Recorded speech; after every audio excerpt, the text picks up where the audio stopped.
In today's video, I'm gonna be showing you how to screen record on iPhone.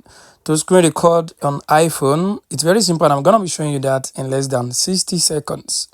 So to do this, the first thing I want you to do, I want you to swipe down on your iPhone. So let's do that now. So once you swipe down, it will take you to the control center on your iPhone. As you can see, we have a lot of icons over here.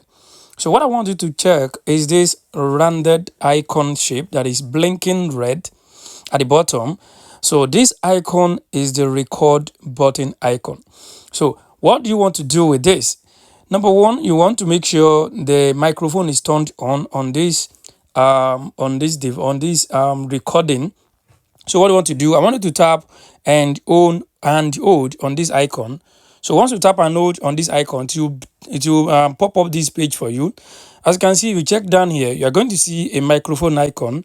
Under it, it says on. That is, microphone is on. That is the first thing you want to make sure you do. Then go back.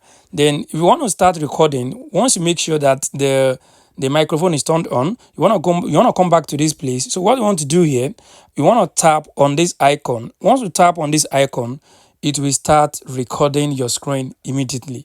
So guys, this is how you can actually record your screen on iPhone. I hope this video helped you. Thanks for watching.